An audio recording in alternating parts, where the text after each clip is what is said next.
ẹ fura àwọn Boko Haram àtàwọn afẹ̀míṣòfò ti tún wọ ilẹ̀ Yorùbá o.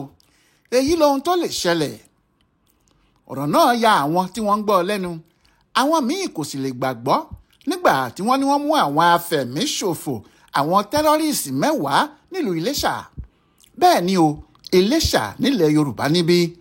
Ọ̀rọ̀ náà di ìbẹ̀rù ńlá nígbà táwọn tí wọn kò kọ́kọ́ gbàgbọ́ bẹ̀rẹ̀ sí gbọ́ orúkọ àwọn èèyàn táwọn agbófinró DSS mú yìí, tí wọ́n gbọ́ ibi tí wọ́n ti mú wọn, tí wọ́n sì rí pé lára àwọn èèyàn tí àwọn ń fojú kékeré wò, àwọn tí àwọn jọ ń ṣe wọléwọ̀dé ládùúgbò, àwọn tí àwọn kàn ń pè ní mọ́là lásán, àwọn ní afẹ̀míṣòfò tó wà láàrin àwọn.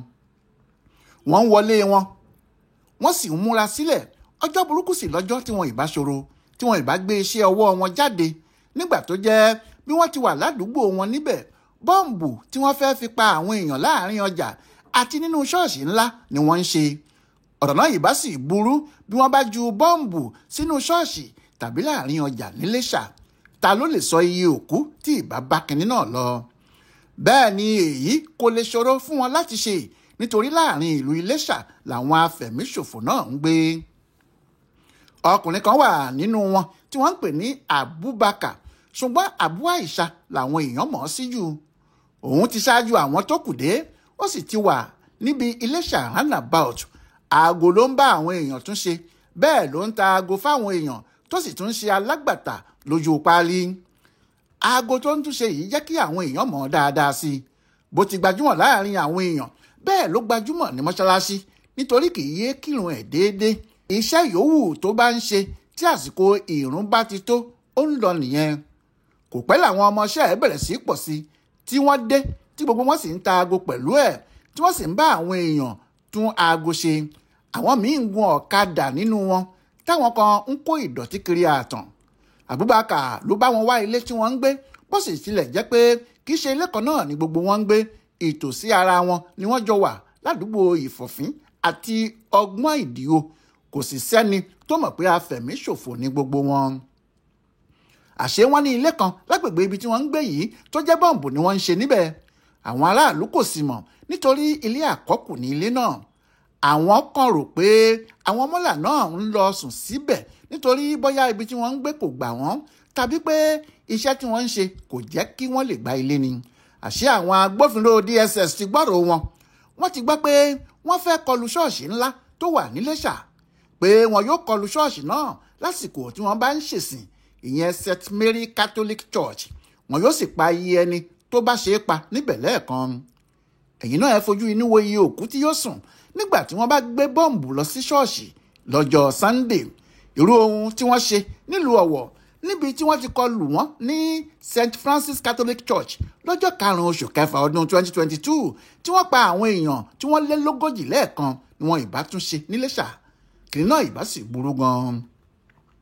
Ṣùgbọ́n àwọn DSS gbúrò wọn. Àwọn ikọ̀ kan sì balẹ̀ sílùú Iléṣà nínú oṣù kẹsàn-án ọdún 2024 tó kọjá yìí. Wọ́n sì bẹ̀rẹ̀ sí ṣọ́ àwọn èèyàn náà pẹ̀lú ìgbòkègbodò wọn. Àwọn ọlọ́pàá kan tí wọ́n fẹ́ gbàbọ̀dè, tí wọ́n rí wọn pé wọ́n ń rìn súnmọ́ àwọn afẹ̀míṣòfò yìí, kíá ni wọ́n ti lé wọn dànù, tí wọ́n gbé wọn lọ sí ọ̀nà jíjìn kúrò ní ìpínlẹ̀ Ọ̀ṣun àti agbègbè rẹ̀. Wọ́n sì gbé wọn lọ́nà tí wọn kò fi fu àwọn ẹlẹgbẹ́ wọn tó kù lára. Lójú ẹsẹ̀ sì ni wọ́n ti lé wọn jìnnà síbi táwọn DSS yìí ti ń ṣiṣẹ́ wọn. Nígbà tó tún di inú oṣù kejìlá, wọ́n tún kó àwọn ikọ̀ míì dé. Àwọn yìí ni wọ́n sì mú àwọn afẹ̀míṣòfò ọ̀hún lọ́jọ́ 16 oṣù kejìlá ọdún 2024 tó lọ. Ọ̀nà méjì ni wọ́n ti ṣàwọ́n, Ìfọ̀fín àti Ọgbọ́n Ìdíò. Bí wọ́n ti kó wọn ni wọ́n gbá wọn tí wọ́n sì gbé wọn lọ sí ìlú Àbújá. Wọn kò sì fẹ́ kí aráàlú mọ̀ rárá. Ohun tó jẹ́ kí àwọn aráàlú mọ̀ ni nígbà tí wọ́n lọ tọrọ ààyè sí nílé ẹjọ́ láti túbọ̀ fi wọ́n sí àhámọ́ fún oṣù 2 gbáko, kí wọ́n fi lè wádìí bí ọ̀rọ̀ náà ṣe jẹ́ lẹ́nu wọn gan-an.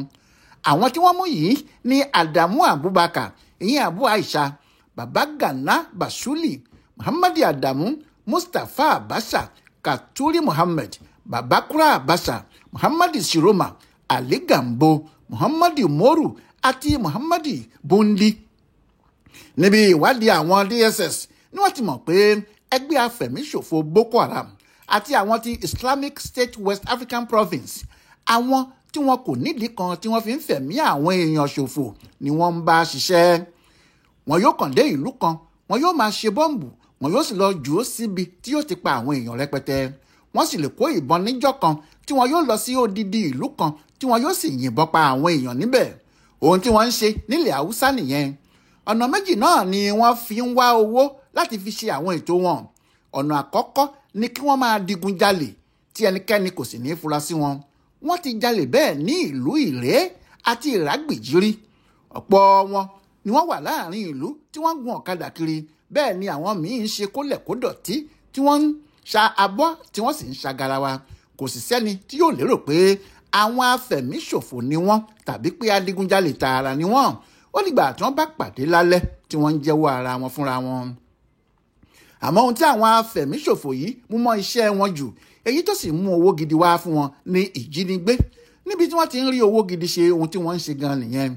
Láti ìgbà tí àwọn Boko Haram ti jí àwọn ọmọ iléèwé bíi 200 ní abúlé kan tí wọ́n ń pè ní Chibok ní ọdún 2014, tí ìjọba sì ti fọgbọ́n sanwó fún wọn láti fi àwọn ọmọ náà sílẹ̀, ni wọ́n ti mọ̀ pé kò sí ọ̀nà tó yá jù lọ láti rí owó ju kí àwọn máa jí àwọn èèyàn gbé lọ. Nítorí gbogbo ẹni tí wọ́n bá ti jí àwọn èèyàn ẹ̀ gbé àti ìjọba pàápàá ni wọn yóò máa sanwó. Àwọn tí wọ́n ń ṣe ìṣirò owó tí wọ́n ná ní Nàìjíríà àti wọ́n ṣe náà láàrin ọdún kan sọ pé láàrin oṣù karùn-ún ọdún 2023 sí oṣù kẹrin ọdún 2024, ìyẹn ọdún kan péré, owó tó lé ní tírílíọ̀nù 2 láwọn èèyàn fi sanwó ìtúsílẹ̀ fáwọn ajínigbé ní Nàìjíríà tiwa nìkan. Bẹ́ẹ̀ ni ààrẹ Gani Adams sọ pé láàrin ọdún kan sásìkò yìí, bílíọ̀nù rẹpẹtẹ làwọn ọmọ Yorùbá ti san fáwọn ajínigbé.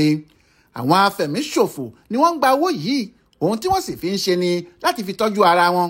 Àmọ́ kí wọ́n fi ra ohun ìjà olóró ni ó mú wọn láyà jù kí wọ́n sì máa múra sílẹ̀ di ọjọ́ tí wọn yóò fi ọ̀pọ̀ ẹ̀mí ṣòfò gẹ́gẹ́ bí ohun tí wọ́n fẹ́ ṣe gan.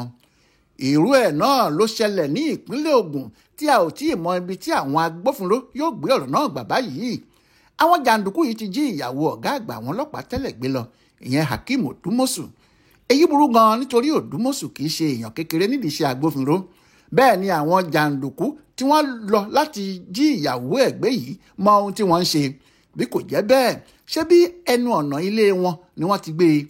Wọ́n wọ́ ọ bọ́ sílẹ̀ kúrò nínú mọ́tò, wọn kò sì gbé mọ́tò náà lọ. Kàkà bẹ́ẹ̀, wọ́n ti obìnrin náà wọ inú ipadò lọ ni.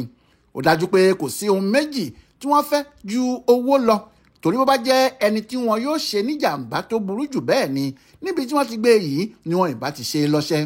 Ṣùgbọ́n wọ́n gbé e lọ kí wọ́n lè fi gbowó lọ́wọ́ ọkọ àtàwọn ẹbí ẹ̀ ní. Gómìnà Ṣèyí Mákindé ti ìpínlẹ̀ Ọ̀yọ́ sì ti sọ bẹ́ẹ̀ o. Ó sọ lọ́jọ́ 6 oṣù January 2025 tá a wà yìí. Ó ní àwọn afẹ̀míṣòfò tí ń ya wọ ilẹ̀ Yorùbá láti apá òkè ọya ni wọ́n sì ti ń wá.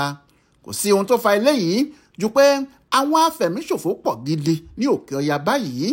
Àwọn tí wọ́n sì wà nínú igbó wọn ní Borno títí wọ Sàǹfàrà lé ní 30,000 àwọn ajagunjẹun. Institute of Security Studies ní Dakar, orílẹ̀-èdè Senegal ló sọ bẹ́ẹ̀ pé àwọn afẹ̀míṣòfò pọ̀ nílẹ̀ Haúsá ju ibikíbi lágbègbè náà lọ. Ṣùgbọ́n nítorí pé àwọn sọ́jà dojú ìjà burúkú kọ wọ́n pẹ̀lú àwọn ohun ìjà ìgbàlódé tí ìjọba yìí rà àti ìpinnu tuntun tí àwọn ológun wá ní, àwọn afẹ̀míṣòfò náà kò lè dúró. Eré lẹ́lẹ́ ni wọ́n ń sá kiri. Bí wọ́n bá sì ti ń sá nílẹ̀ Haúsá lọ́hùn-ún, ilẹ̀ Yorùbá níbí ni wọ́n ń sábọ̀. Wọ́n sì nílò owó. Ohun tí wọ́n ṣe ń jí àwọn èèyàn gbé láti lè rówó náà nìyẹn. Bí wọ́n ti ṣe lọ́dún 2019 náà rèé, nígbà tí wọ́n déédéé ya wọ ilẹ̀ Yorùbá láyé àwọn Buhari. Ìjọba àwọn Buhari ni wọ́n fààyè ìgbàkúgbà yìí gbà wọ́n nígbà náà nítorí àwọn Fúlàní àjòjì kún àwọn Boko Haram lọ́wọ́. Ṣùgbọ́n níṣe ni ìjọba ìgbà náà ń sọ pé wọ́n kì í ṣe afẹ̀míṣòfò, àwọn Fúlàní tí inú ń bí ni wọ́n. Bẹ́ẹ̀ lẹ́nikẹ́ni kò mọ ohun tó ń bí wọn nínú gan-an. Nígbà náà ni Rotimi Akeredolu ṣáájú Ṣèyí Mákindé tí Dàpọ̀ Abíọ́dún, Káyọ̀dé Fáyẹmí, Gbóyèga Oyètọ́lá àti Babájídé Sanwó-Olú náà tí wọ́n sì tẹ̀lé, tí wọ́n dá Àmọ̀tẹ́kùn sílẹ̀ lóṣù kínní ọdún 2020. Àwọn Àmọ̀tẹ́kùn wọ̀nyí sì gbìyànjú níbà tiwọn, torí ọ̀pọ̀ àwọn afẹ̀míṣòfò yìí ni wọ́n lé dànù tí wọ́n sì mú àwọn míì tí ilẹ̀ Yorùbá sì sinmi fúngbà díẹ̀. Àmọ́ èyí tí wọ́n tún ṣẹ̀ṣẹ̀ dé yìí, ẹnìkan kò tí ì lè sọ bí apá yóò ti tètè ká wọn sí. Lóòótọ́ gómìnà ìpínlẹ̀ Ọ̀ṣun Adémọ́lá Adélékè àti gómìnà ìpínlẹ̀ Ògùn ọmọọba Dàpọ̀ Abíọ́dún ti sọ pé àwọn fẹ́ gba ẹgbẹ̀rún àmọ̀tẹ́kùn ní ìpínlẹ̀ kọ̀ọ̀kan. Ohun tí ìwádìí ti wá fi hàn ni pé ìṣòro náà lè le ju ti kákàn gba àwọn èèyàn síṣẹ́ àmọ̀tẹ́kùn lọ. Láti ayé ìjọba Buhari wọ́n ti fòfin sí pé àmọ̀tẹ́kùn kò lè lo ohun ìjà olóró kan. Nídìí èyí ìbọn ṣakabùlà ni olórí ohun ìjà tí àmọ̀tẹ́kùn ní. Bí ẹgbẹ̀rún àmọ̀tẹ́kùn bá mú ìbọn ṣakabùlà dání tí 100 Boko Haram àtàwọn afẹ̀míṣòfò tó kù bá mú ìbọn AK-47 100 dání, ìṣẹ́jú mélòó ni yóò ná wọn láti run ẹgbẹ̀rún àmọ̀tẹ́kùn? Ìyẹn ni pé ohun tí àwọn ìjọba ilẹ̀ Yorùbá yìí gbọ́dọ̀ sáré ṣe ni láti mọ bí wọn yóò ti bá ìjọba àpapọ̀ tó wà lóde báyìí sọ̀rọ̀ kó jẹ́ kí àwọn àmọ̀tẹ́kùn náà máa lo ohun ìjà tó lágbára bíi ti àwọn jàǹdùkú yìí tàbí èyí tó lágbára ju tiwọn lọ. Bí àwọn aráàlú bá ń sọ ohun tó ń lọ lágbègbè tiwọn tàbí ìrìn ìfura tẹ́nìkan bá rìn tí àwọn àmọ̀tẹ́kùn sì ní ohun ìjà gidi yàtọ̀ sí ṣakabùlà, ìyẹn yóò jẹ́ kí apá tètè ká àwọn afẹ̀míṣòfò yìí tí àlàáfíà gidi yóò sì dé sílẹ̀ Yorùbá wa ní kíákíá. Ọláyíwọlá Alága ló ṣe ìwádìí ọ̀rọ̀ tó ń lọ yìí fún bùdó àgbáyé fún àṣà àtìṣe Yorùbá World Center nínú ọgbà yunifásitì Ìbàdàn. Ẹ kú dédé àsìkò yìí o.